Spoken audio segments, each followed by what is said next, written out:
Welcome to Dysfunctionally Yours, the podcast where we embrace the chaos, laugh through the struggles, and find hope on the other side of trauma. I'm your host, Brittany, and if you've ever felt like your life was a beautifully messy roller coaster of dysfunction, trust me, you're in good company.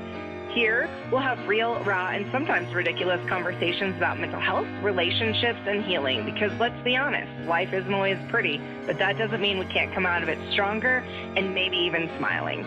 So grab a cup of coffee or a glass of bubbles, and let's navigate this wild journey together, dysfunctionally, but never alone.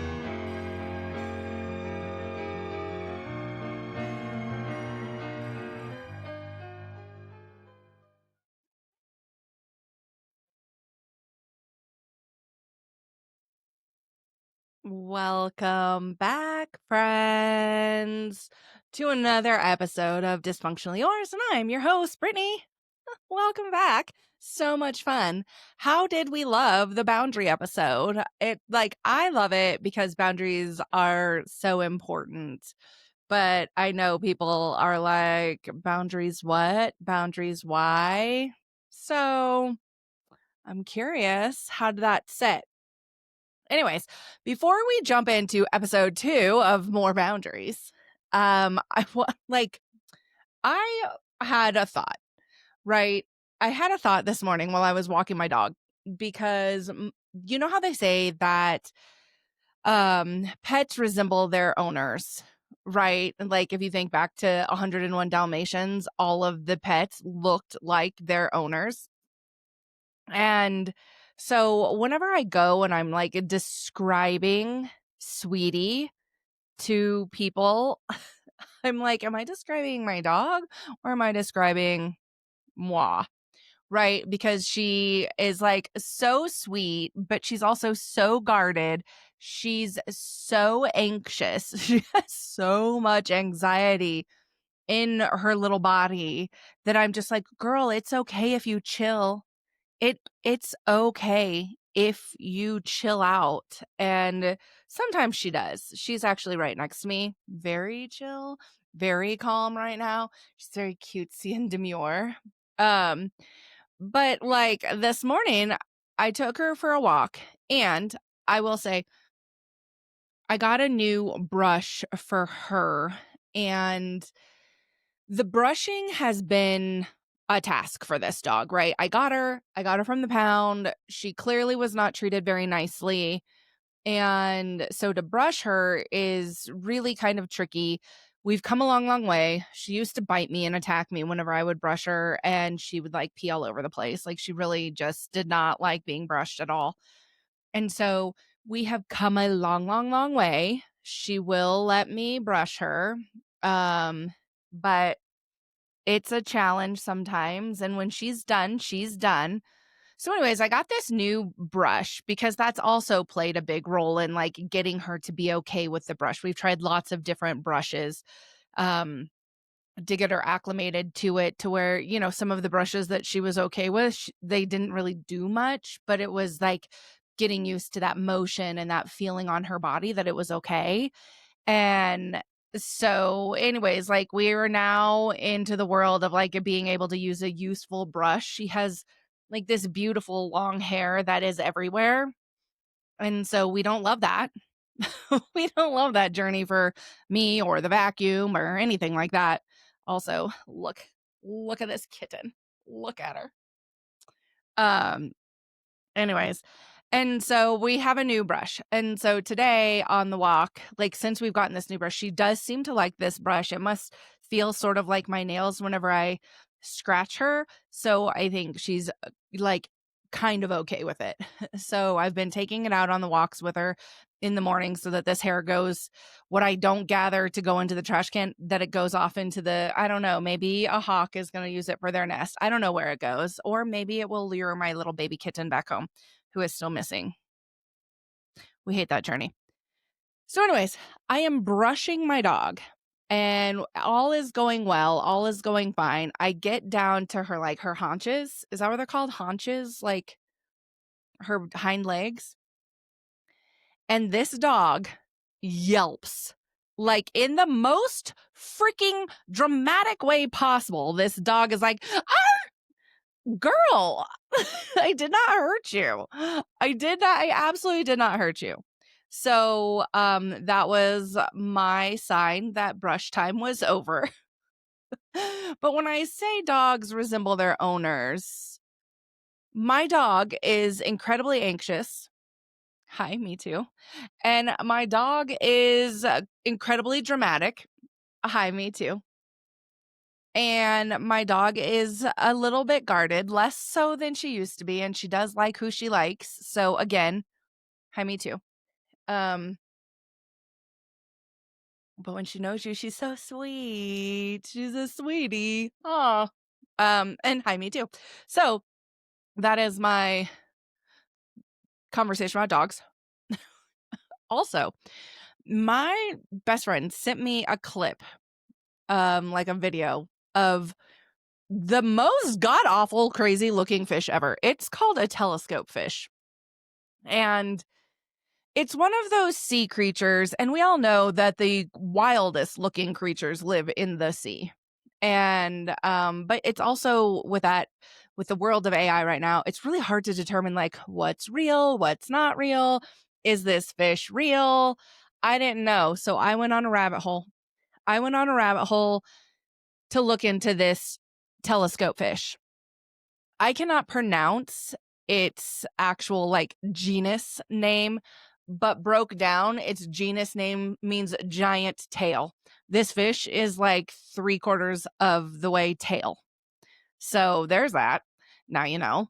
And it has these eyeballs that like are geared to like look up above them. It's the wildest looking fish. I am gonna try and insert a picture of this fish onto the YouTube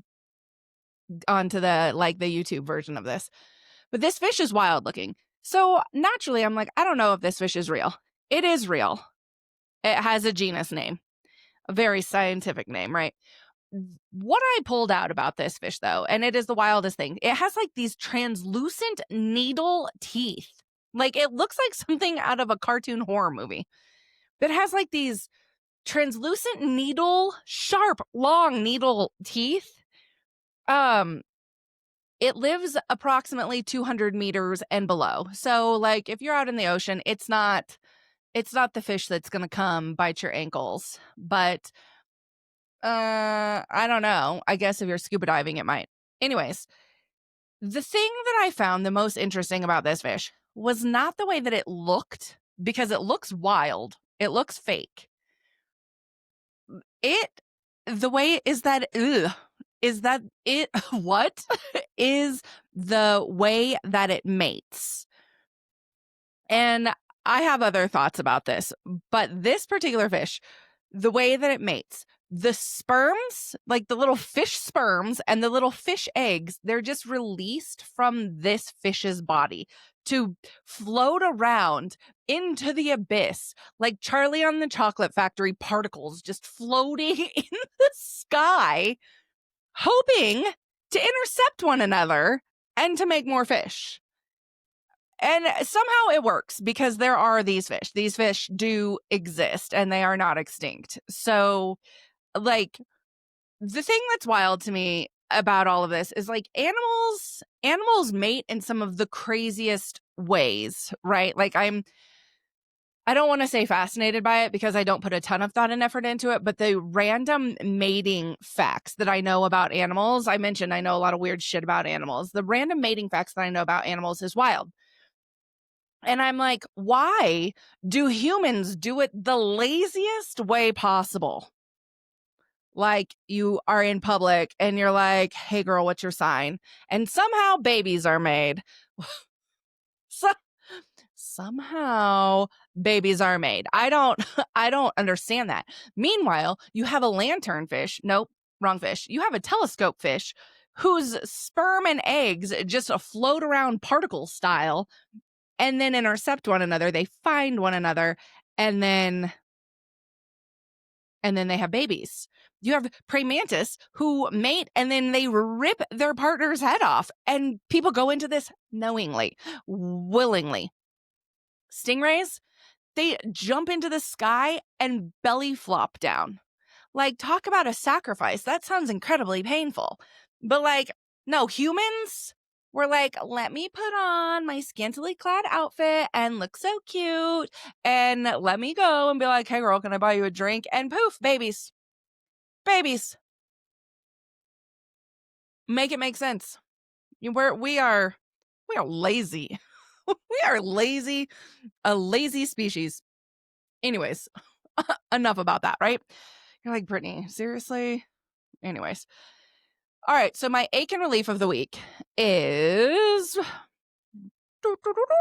my ache and relief of the week. My ache is I was in the area of my kid's house and I just randomly popped by. I don't pop by.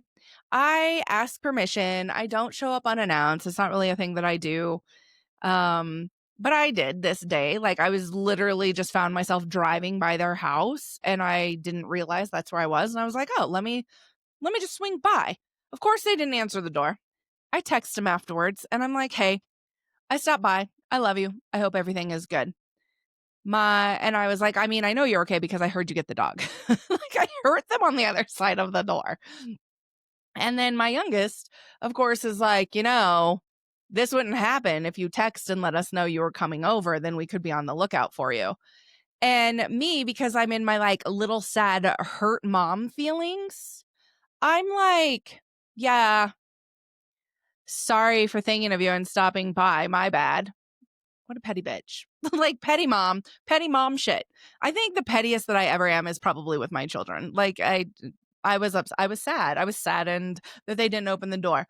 Also, they don't have a peephole, which that should be illegal. All doors should have peepholes. Like, you should know who you're opening the door to. Like, hello, it is 2025. It is scary out there. So anyways, I didn't get to see them. And then my son's like, whoa, that's not what I said. I just was trying to create a solution so that this doesn't keep happening, that we can be on the lookout. Like, we hear the dog barking. We're not like, oh, it's just a random noise. No, we can be like, oh, it's probably mom. Yeah, he's not wrong. He's not wrong. So anyways, that still was my ache because like, whatever, it just was. My relief, paddleboard. Paddleboard. I know paddleboard season is coming to a close and I took the paddleboard out. I'm going to take it out again as soon as I'm done here.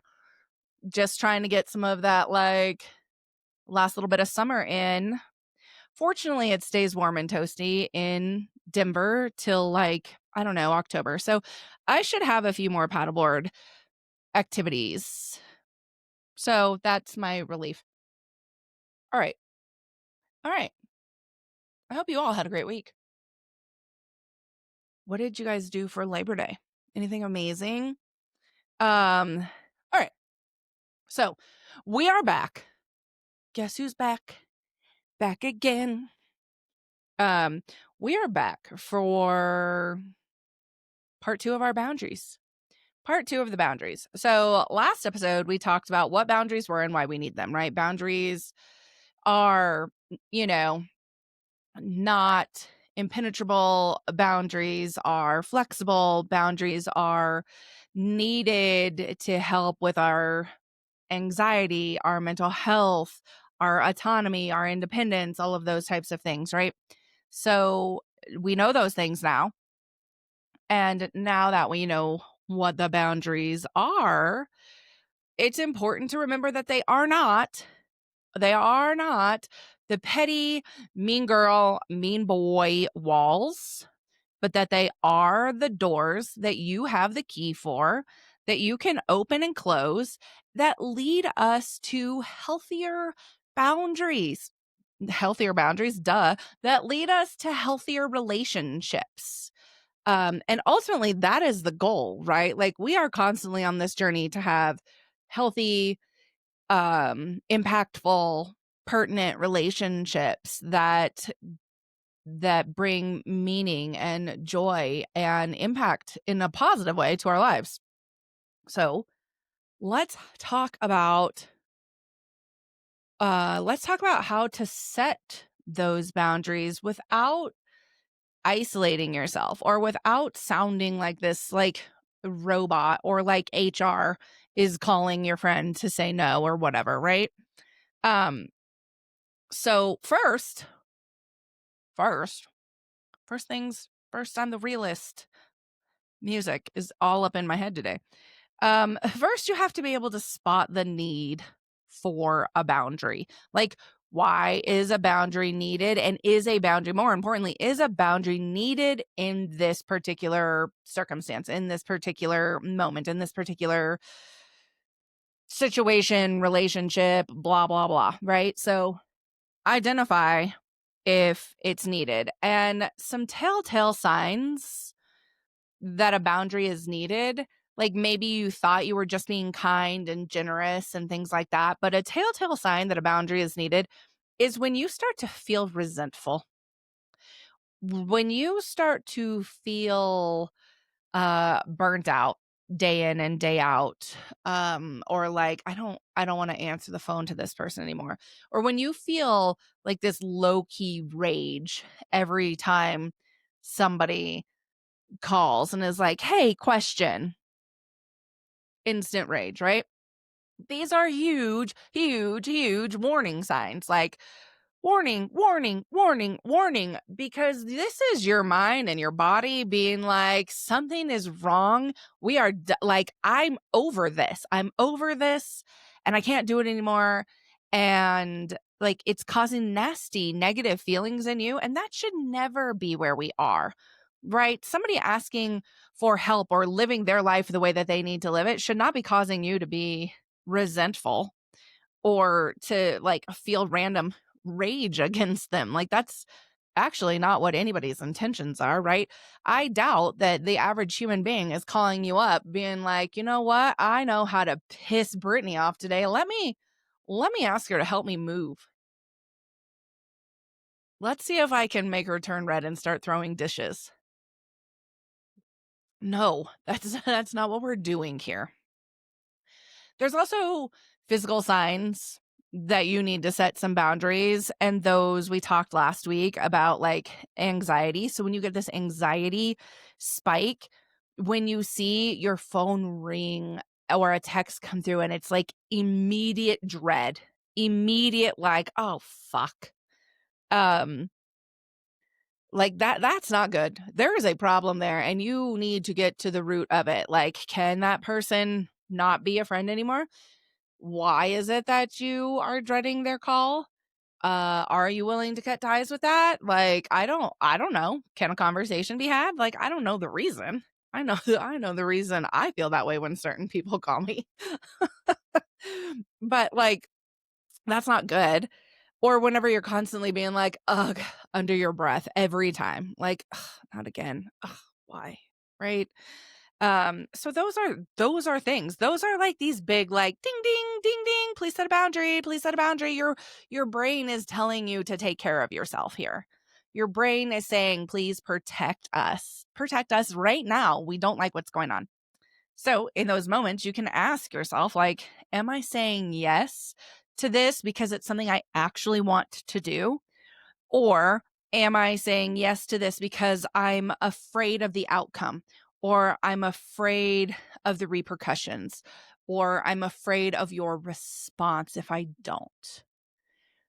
And if the answer's anything to the latter, if you are saying yes out of fear of anything, it's time for a boundary. It's time for a boundary of some sort, right? That makes sense, right? Like, and again, with the easier said than done, but there's a lot of us that really struggle to listen to ourselves. We struggle to listen to what our mind and body are telling us in moments like this because the other side of us, that compassionate side of us, that empathetic side of us, wants to be helpful. We want to be of service. We want to make somebody else's life a little bit easier if we can, even if they took advantage of it the past 32 times. Like, we still want to be like, oh, maybe they've changed. Maybe this will be the time it'll work out, right? Maybe. Doubtful.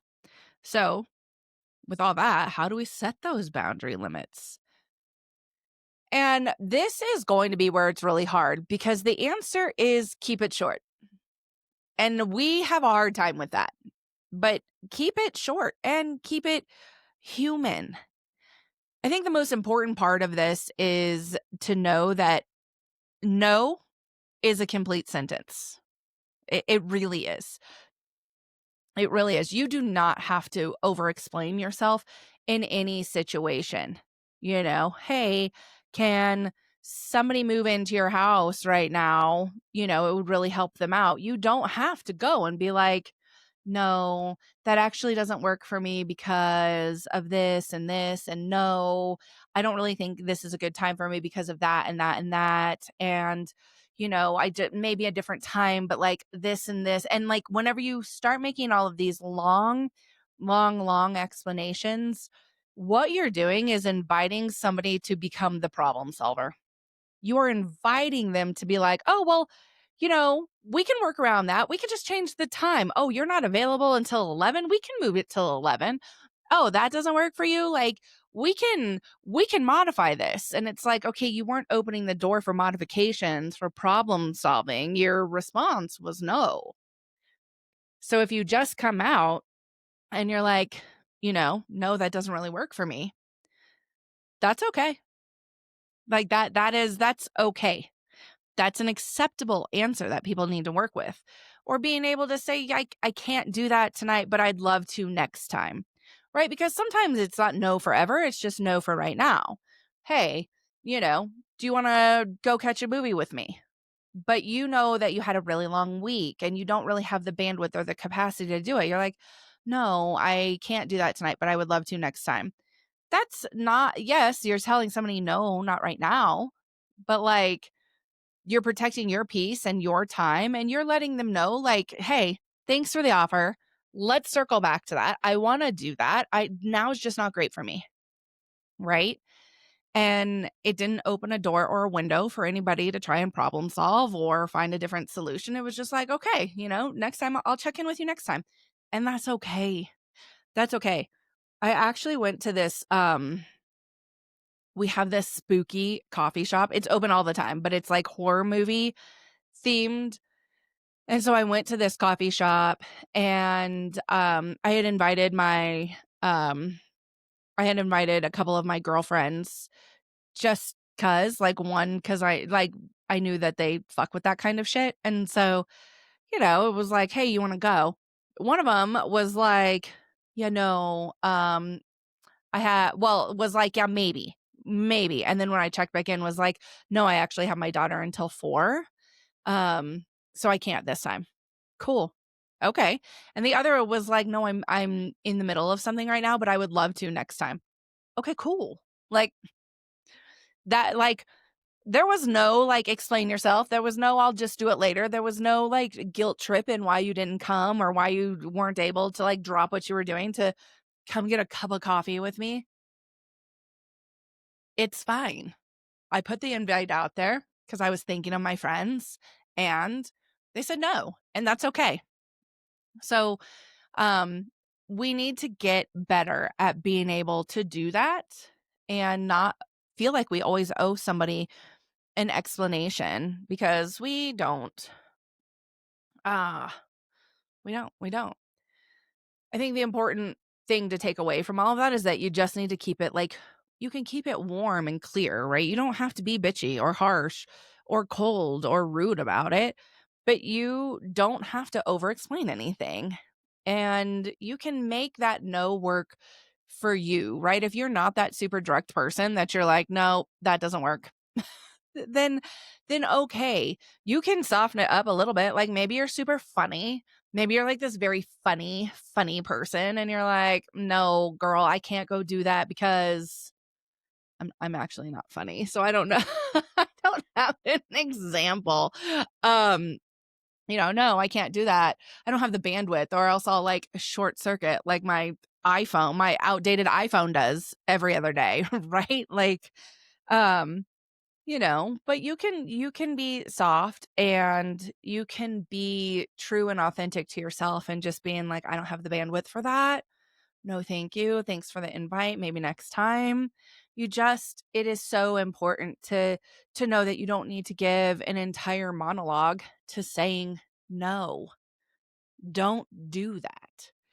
Do not do that. Not to your children, not to your partners, not to your boss, not to your friends, not to anybody. Nobody needs to know all of that extra fluff. Like, this is not a place where we need to add all of like the sugarcoat and the sprinkles, and you don't have to.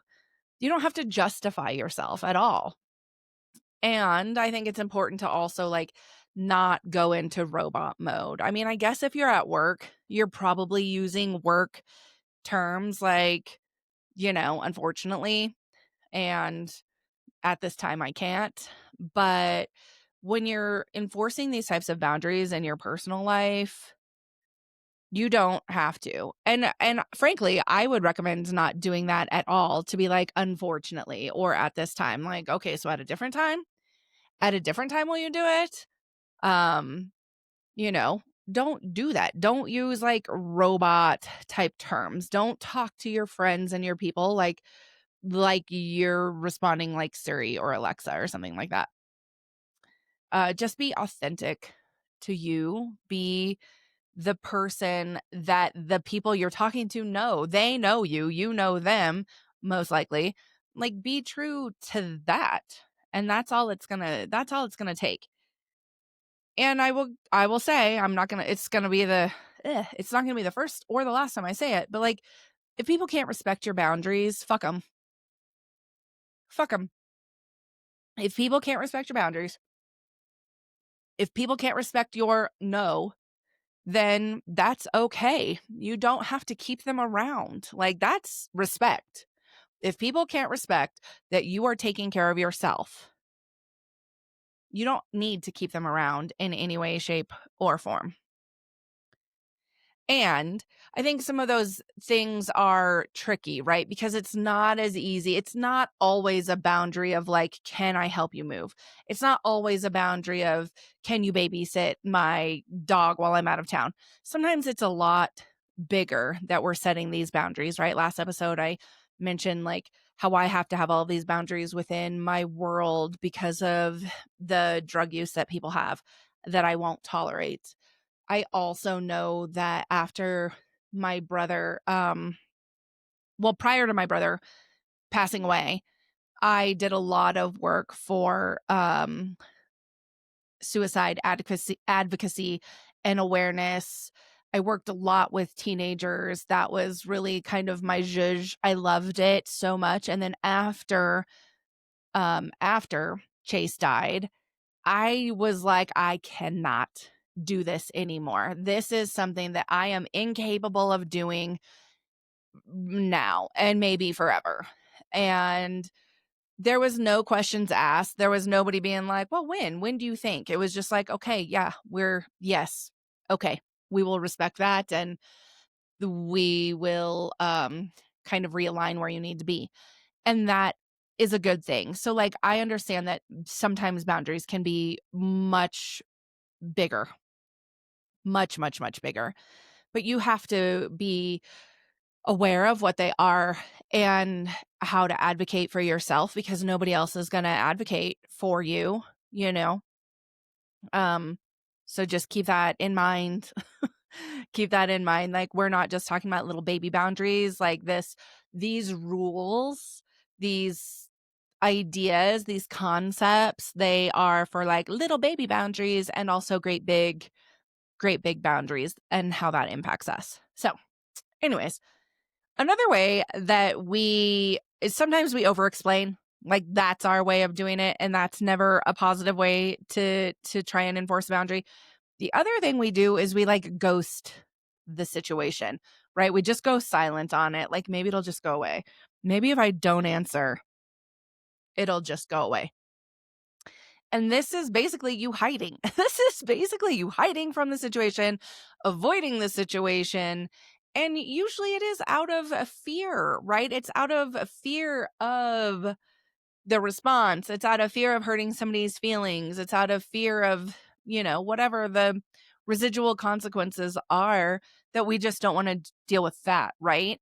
And I think the important piece in this is that boundaries need very clear communication and very honest communication, because what we don't owe is anybody access to every part of us. Nobody deserves access to every part of us, all minutes of all the hours of all of the days. Nobody deserves all of our mental and emotional bandwidth. Like, that's ours. All of that is ours for our own safekeeping. And that's okay. But you have to know that when you go silent, when you ghost somebody after they've reached out to you and you go silent, that is going to break trust. That is going to weaken that relationship. And honestly, it allows people to tell themselves their own story. And that story may or may not be true. And that story might get them more worked up and more riled up than if you just were like, no, I can't do that. No, that goes against what I believe in. No, I don't have the bandwidth. No, I have other plans. You know, whenever somebody is like, hey, you want to go do this, and you just go silent on them, and then you post on social media that you were out at this other place with this other friend, and they're like, I saw that you were out. Why didn't you just tell me you already had plans? I don't know. I didn't want to hurt your feelings. Right. And so people find out, but that's what I'm saying. Like, trust goes both ways. And so if you're wanting somebody to be able to respect your boundaries, they have to know what your boundaries are. And if you don't tell them because you did like radio silent activity on them, then they don't know what they are. So you have to give people the opportunity to respect what you're asking and to really understand who you are and where you're coming from. Like, this is what's going to help these relationships grow.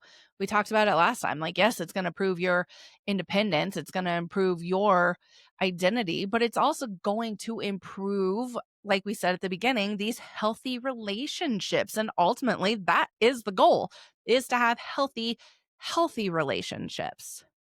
So I think, like I talked about, like, you have small boundaries and big boundaries, or like a low stake boundary versus a high stake boundary. And you can practice those low stake boundaries, right? Nobody really needs to know about them. Nobody really has to understand them. Like, for example, saying no to the upsell, or I will tell this story at this. Oh, this was awful. So I was walking out of the store. It was actually my brother's anniversary.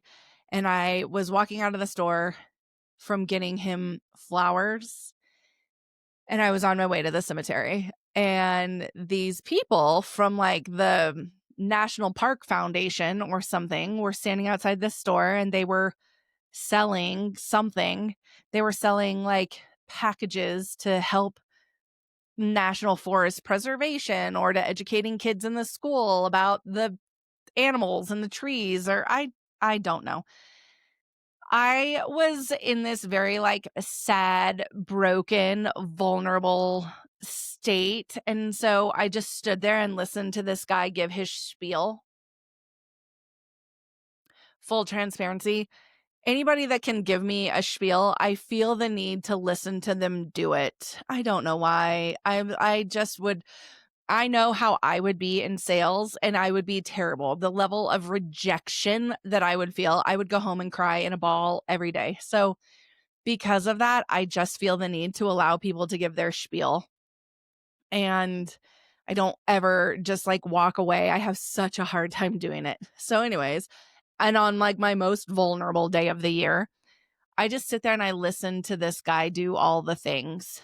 And then I get roped into giving a donation. And I was like, look, can't I just give a donation of like one $25 donation? No, the answer is no. After we give my card information, after I go through all of this and identify where I want this money allocated and all of this, then I find out that no, it's actually a $30 a month for a minimum of 12 months that I have to give this money. And I was just like, okay, whatever, bye. And so I walk off. I am feeling so ridiculous about this. From the second I walked away, I was like, I'm just going to call him. I'm going to cancel it. I am not doing this. I am not giving $30 a month to this. I didn't even want to give $30 at all in the first place. And so I'm like very, very, very stressed out about it. Sure as shit, I never got a receipt. And I'm like, oh, I got scammed. Like I got scammed, I think.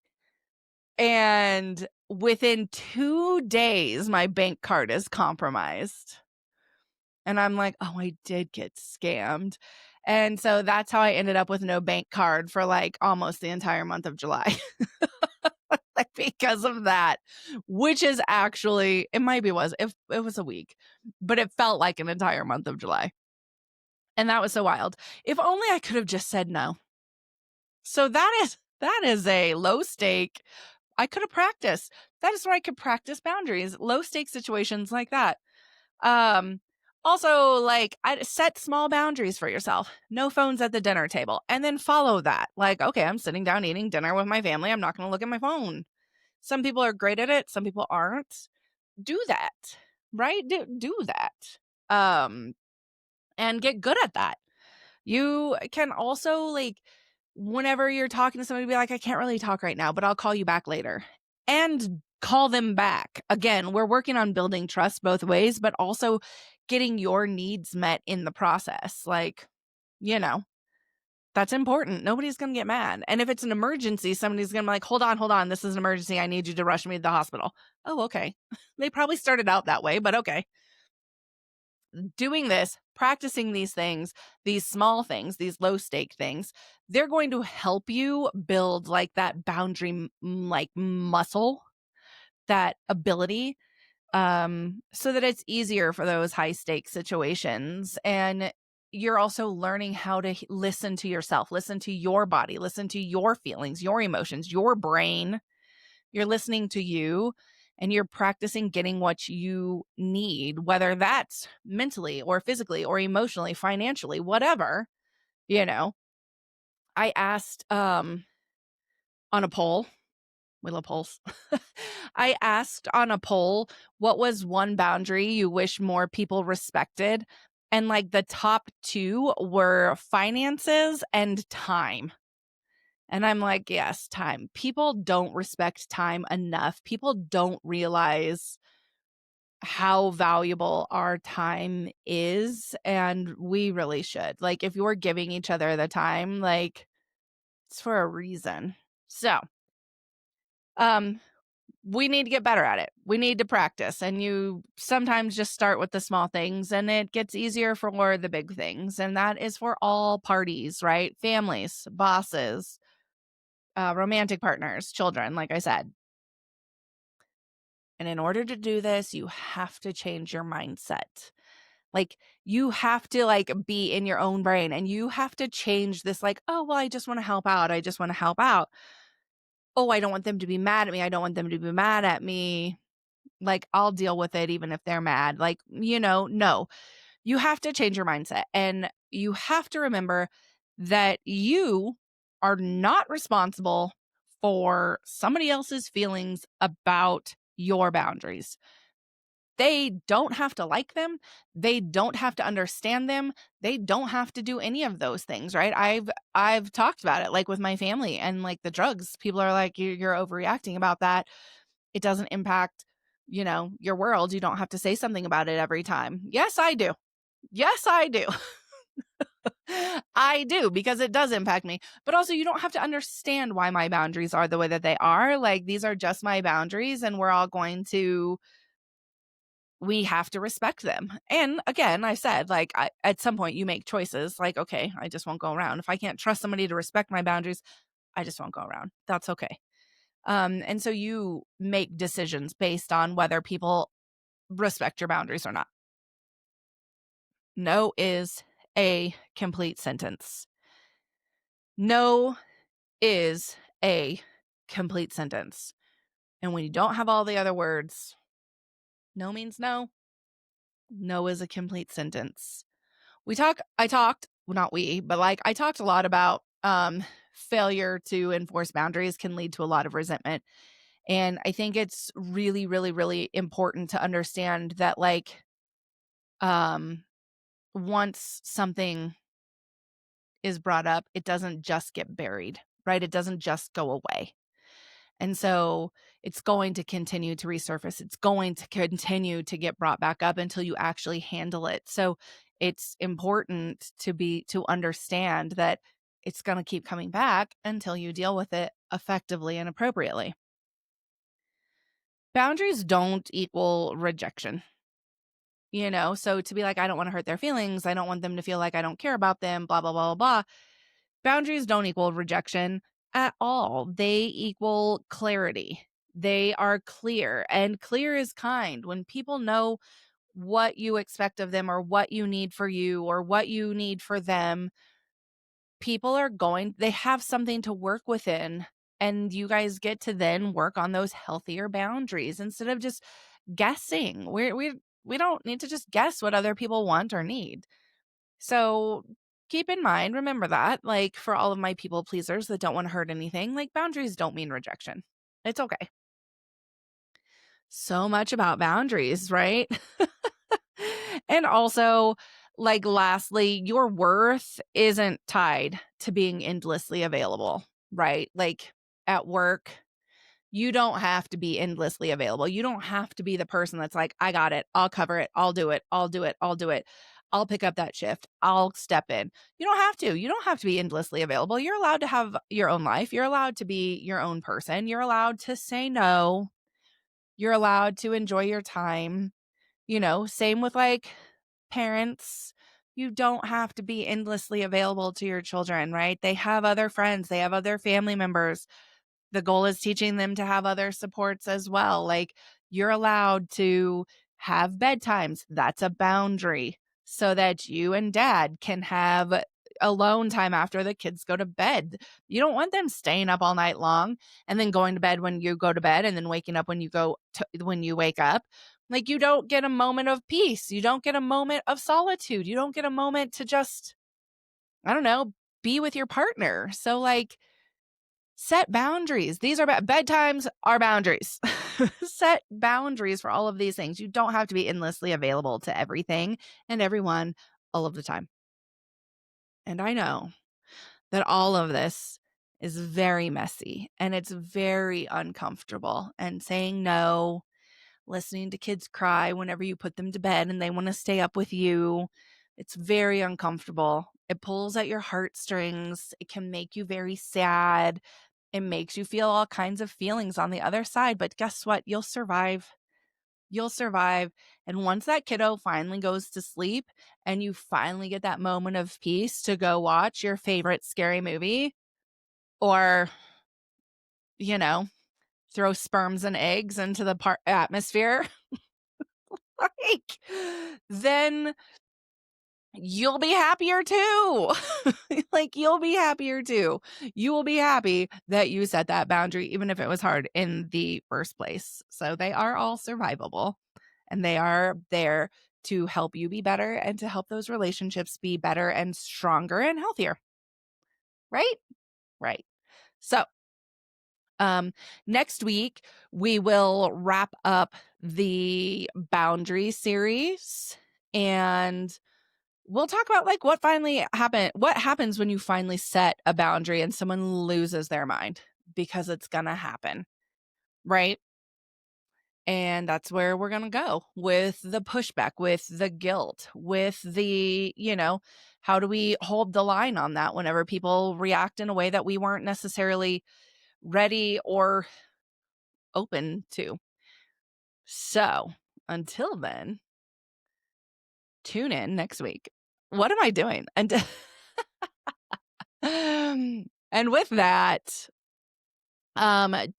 new episodes drop every Monday on all streaming services. You can find the unedited raw version on YouTube at Dysfunctionally Yours podcast. Please like and subscribe if you laughed a little bit, learned a little bit, or at least felt validated in all of your own chaos and dysfunction. You can engage on the Dysfunctionally Yours podcast on TikTok and Instagram. And until then, don't be afraid to be great. Toodles, poodles, bye.